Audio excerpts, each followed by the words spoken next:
Goodbye, Flab Abs. This is about a 6-minute ab routine I'd like you to do. Lie on your back with your palms down and underneath your hips for some stability. With your knees bent, you're going to slowly contract just the lower abs. So notice I'm lifting my feet off the ground, maybe only a foot or so. While you're doing this exercise, focus on pressing your spine into the ground. It's going to naturally want to arch a little bit. Also, just picture those lower abs extending and contracting, extending and contracting. We're trying to fire those babies up and keep them really pulled in tight. Now we're going to go ahead and advance into leg raises. So keeping your knees as straight as you can, gently lift and lower those legs using the exact same muscles you just fired up through that opening warm-up. Be sure to stop with your feet directly over your belly button and take your time. It can be easy to rush through this, but you want to think about those lower ab muscles, again, contracting and extending. We don't want to use momentum or acceleration. Only those muscles should be doing the work. Think about exhaling as you do this. Get all the air out of your abdomen.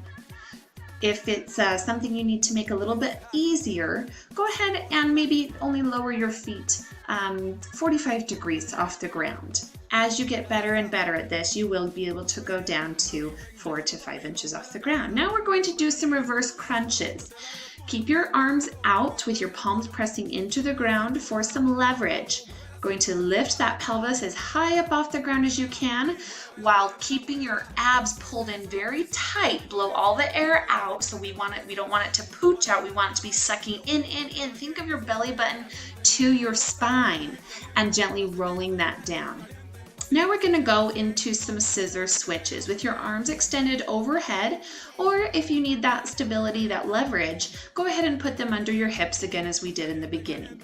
Keeping your knees as straight as you can, go ahead and switch them until you're making this L shape with one of your feet directly over your belly button and the other foot extended out from your body several inches off the ground. Again, if you need this to be a little bit easier, maybe only lower that leg to a 45-degree angle off the ground. As you get better and your abs get stronger, you will be able to get that foot down about 2 inches off the ground.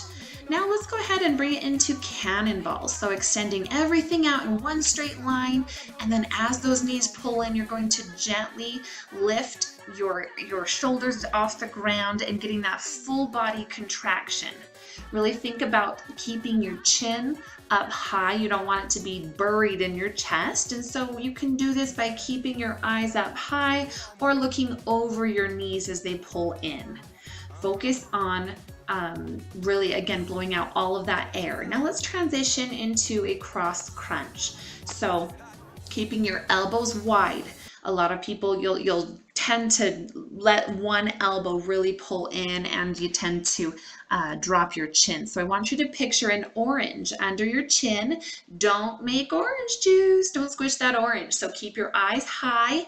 Try and lift that right shoulder blade off the ground. Notice how I'm really hanging out in the contraction. Don't just get there and immediately and get out of it. So let's go ahead and now switch to the other side.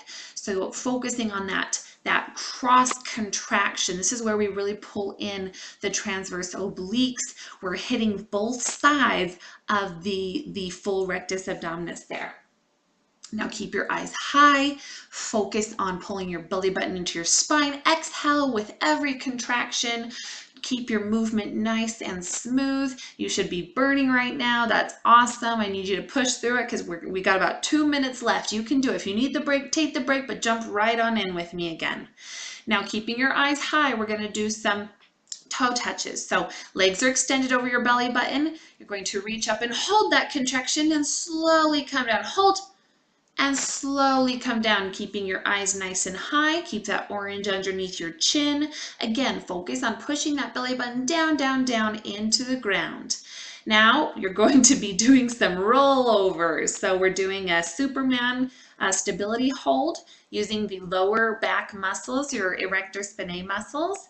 This is critical because we're training the front part of your abs, which is your core, but we also need to train the back part So make sure that you are lifting your hands, your feet off the ground, and just do your best. Now, oh, a little bit stuck there.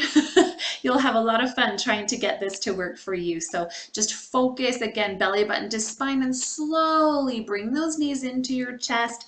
Give yourself a nice little stretch through your back, giving your abs a little chance to relax before we move into this next section. Now go ahead and extend those legs out several inches off the ground. Arms are extended overhead. You're focusing on lengthening your abdomen.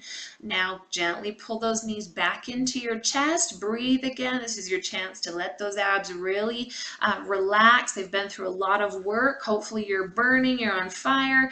And when you're ready, extend out again, and we're going to go into some flutter kicks. So arms and legs are both going up, up, up, up, up, and you should be really burning. I need you to blow all the air out of your stomach. Breathe shallow just through the upper part of your lungs, and go ahead, bring it in for this final rest here. We're almost done. One last movement here. Extend out. This is your last, and relax. You made it. You did it. You got through. You're no more. Goodbye, Flab Abs. Roll over, stretch those abs out. This is going to really stretch those abs, so switch to one side, then the other. It's also a good stretch for those erector spinae muscles. So great job. Hope to see you doing this workout again.